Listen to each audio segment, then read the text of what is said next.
नमस्कार आदाब दोस्तों, हिंद वॉइस में आपका स्वागत है। मैं हूं इकराम। वसीम रिजवी के खिलाफ कोर्ट ने आदेश दे दिया है एफआईआर दर्ज करने का, क्योंकि सीधे सीधे जब एफआईआर पुलिस को करनी थी तो पुलिस ने मना कर दिया था कि हम एफआईआर दर्ज नहीं करेंगे। पता नहीं क्यों नहीं किया। उसके बाद मामला कोर्ट चला गया। उसके बाद कोर्ट ने आदेश दे दिया था। आप लोगों को पता ही है कि उनकी ड्राइवर की पत्नी ने उन पर रेप और ब्लैकमेलिंग के आरोप लगाए थे और कहा था, उनकी वीडियो भी बनाई गई है, जिसके चलते उन पर एफआईआर दर्ज करने की जब कोशिश की गई, वो पीड़िता थाने पहुंची तो थाने में उसकी एफआईआर दर्ज नहीं हुई थी। फिर उसके बाद उसने कोर्ट का दरवाज़ा खटखटाया और अब एफआईआर के आदेश हो गए हैं। ये डिटेल बताता हूँ कि किस कोर्ट ने आदेश दिया एफआईआर दर्ज कराने का। लेकिन उस पर जाने से पहले मेरी आपसे अपील है कि वीडियो अगर फेसबुक पर देख रहे हैं तो फेसबुक पेज को फॉलो कर सकते हैं, यूट्यूब पर देख रहे हैं तो चैनल को सब्सक्राइब कर सकते हैं। अब चलते हैं इस खबर की तरफ। तो इस पूरी खबर पर जाने से पहले मैं आपको कुछ बड़ी खबर बता देता हूँ। वसीम रिजवी के बारे में बात करने से पहले सबसे पहले मैं आपको बाबा रामदेव के बारे में बता देता हूँ कि बाबा रामदेव का जो बिजनेस है 30,000 करोड़ के पार पहुंच चुका है, यानी कि उसका जो टर्नओवर है वो 30,000 करोड़ के पार हो चुका है। दूसरा, नरेंद्र मोदी प्रधानमंत्री हैं, उन्होंने ओलंपिक में जाने वाले तमाम खिलाड़ियों से बात की ऑनलाइन, काफी सारी उसमें मजाक जोक वगैरह भी चली। तीसरी बड़ी खबर यह है कि सूरज की तरफ से एक बड़ी तेज तूफान आ रहा है, तकरीबन 16 लाख किलोमीटर प्रति घंटा की स्पीड से, जो आज रात पृथ्वी से टकराने वाला है। उत्तरी दक्षिणी छोर पर कहीं टकराएगा, जिसके चलते आकाश में बड़ी तेज रोशनी भी होगी और उससे इंटरनेट, जीपीएस और कई सारी कनेक्टिविटी, रेडियो वगैरह इन पर काफी असर पड़ सकता है, जिसके चलते 8-10 घंटे में जाके ये मामला रिसेट होगा।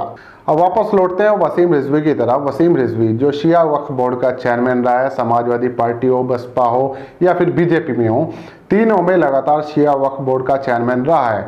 उस पर आरोप है कि उसने कई सारे भ्रष्टाचार किए हैं, जिसके चलते वो हमेशा सत्ताधारी पार्टी के समर्थन में मुसलमानों के खिलाफ जहर उगलता रहता है। चाहे कुरान का मसला हो, चाहे ईद का मसला हो, चाहे अभी हाल फिलहाल जनसंख्या का मसला हो, उसने जनसंख्या पर मुसलमानों को कहा कि कुकुर मुत्तों की तरह अपनी आबादी को लगातार बढ़ा रहे हैं, बकरा ईद पर बेजुबानों की बलि चढ़ाते हैं, ये ठीक नहीं है।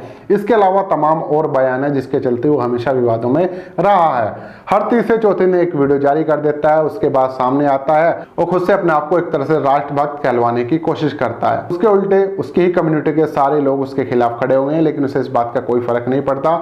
उसे लगता है कि कहीं ना कहीं सत्ताधारी की पार्टी का उसके सर पर हाथ है। पिछले महीने खबर आई कि उसके ड्राइवर की पत्नी ने उस पर आरोप लगाया बलात्कार का।